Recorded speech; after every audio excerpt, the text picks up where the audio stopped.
আসসালামু আলাইকুম। আশা করছি সবাই ভালো আছেন। আলহামদুলিল্লাহ আমরা বেশ ভালো আছি। নতুন আরও একটি ভিডিও নিয়ে আসলাম। এই তো দেখতেই পাচ্ছেন সকালবেলা অফ ক্যামেরাতে নাস্তা বানিয়ে নিয়েছি, পাশাপাশি বেশ কিছু কাজকর্ম সেরে ফেলেছি। কেননা শীতের সময় খুবই ছোটোবেলা, আর সেই সাথে হালকা পাতলা এখন কিন্তু শহরেও শীত পড়ছে। তো ঠান্ডার ভিতরে কিন্তু অত বেশি কিছু কাজকর্ম করতেও ইচ্ছা করে না, শুধু একদম হাত পা গুটিয়ে বসে থাকতে ইচ্ছা করে। কিন্তু বসে থাকলে তো আর চলবে না, খাবার তো খেতেই হবে। তো টাইম টু টাইম যার যার কর্মস্থলে যেতে হবে, আর সেই সময় আগে কিন্তু খাবারও রেডি করে দিতে হবে। তো অফ ক্যামেরাতে নাস্তা বানিয়ে নিয়েছি, আর পাশাপাশি হচ্ছে আমি কিছু ঘরের কাজকর্ম করেছি। এই তো আমার হাজব্যান্ড বাড়িতে গিয়েছিল, বাড়ি থেকে কিছু সবজি এনেছে। একেবারেই আনতে চায় না বাড়ির শাক সবজি কোনো কিছু বোঝা টেনে। তো আমি জোর করে এখানে মেথি শাক, পেঁয়াজকলি আর সেই সাথে হলো খেসারি শাক আনিয়েছি।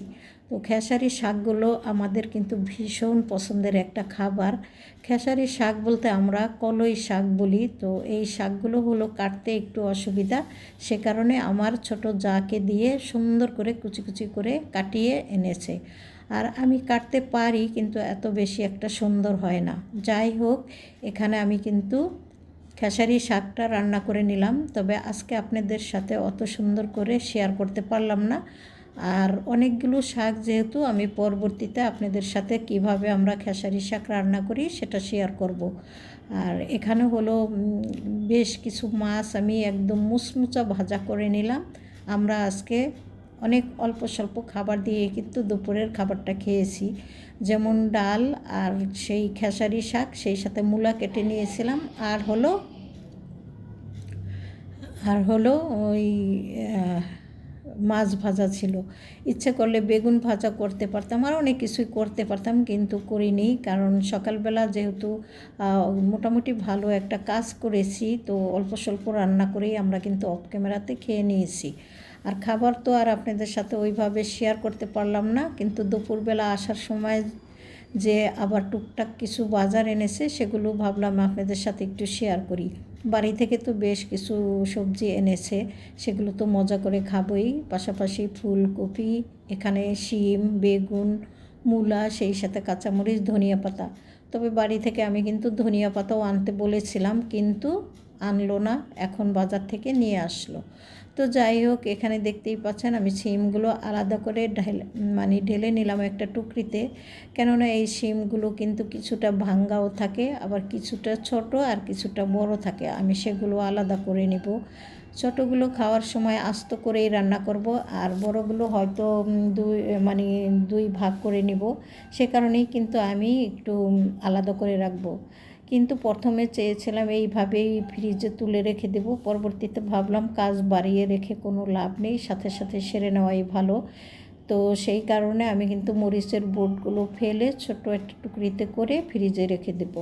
আর এই তো দেখতেই পাচ্ছেন আমি কিন্তু পুরো শিমগুলো যেগুলো একটু বড় সেগুলো আলাদা করে রেখে দিলাম, আর যেগুলো একটু ছোট সেগুলো ভিন্ন করে রাখবো, যাতে করে আস্ত করেই রান্না করে নিতে পারি।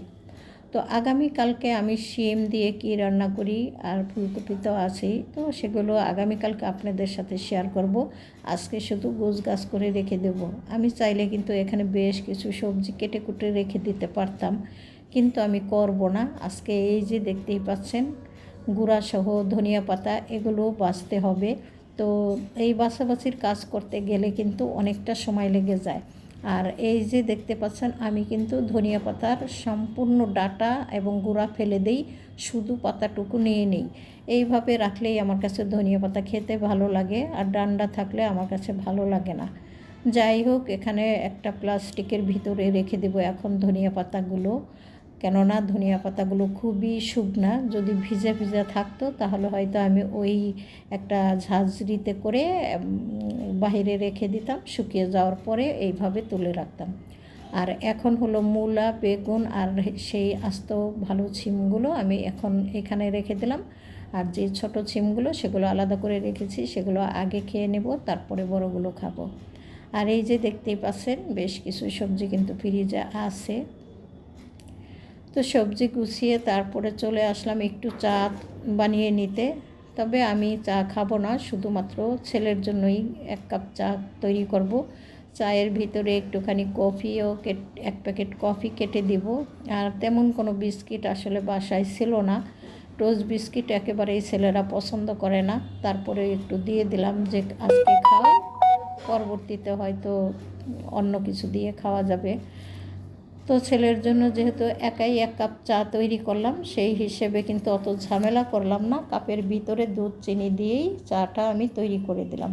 তো চাটা ছেলেকে দিয়ে দিলাম। তারপরে হলো দুপুরে যে খাওয়া দাওয়া করেছিলাম সেই প্লেট বাটিগুলো ধোয়ার জন্য আমি চলে আসলাম। আর ছেলে তো চা খাচ্ছে, ওই কাপ পিরিচগুলো আমি পরবর্তীতে ধুয়ে নিব। এখন দুপুরে যে খাওয়া দাওয়া করেছি সেই প্লেট বাটিগুলো ধুয়ে রান্নাঘরটা খুব সুন্দর করে ক্লিন করে এই তো আজকের মতো কাজ শেষ করব। তো এখানে প্লেট বাটিগুলো কিন্তু আমি আগেই ভীম সাবান দিয়ে মেজে রেখে দিয়েছিলাম। এখন শুধু পানি দিয়ে একটু ভাসিয়ে নিছি। আর আমি সবসময়ই প্লেট ভাসানোর সময় কিন্তু 2 ধার হাত দিয়ে একটু কষলিয়ে নিই, কেননা সাবানের একটা সাদা দাগ থেকে যায়, তা না হলে।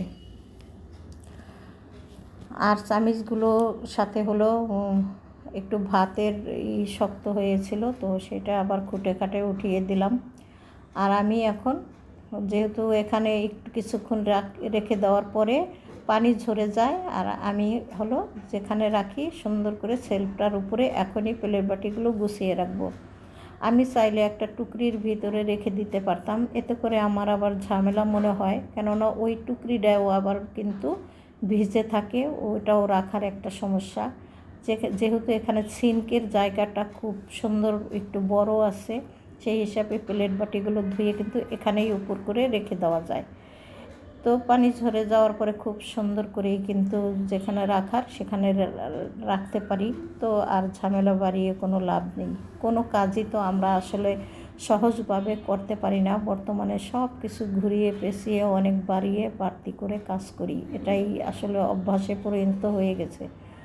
তো ভিডিওর শেষ পর্যায়ে চলে এসেছি, ভুল ত্রুটি ক্ষমা সুন্দর দৃষ্টিতে দেখবেন, লাইক কমেন্ট শেয়ার করে দিবেন, সাবস্ক্রাইব করে আমার পাশে থাকবেন। বিদায় নিয়ে নেই, সবাই ভালো থাকেন আর দেখতে থাকেন আমার পুরো ভিডিও। আল্লাহ হাফেজ, আসসালামু আলাইকুম।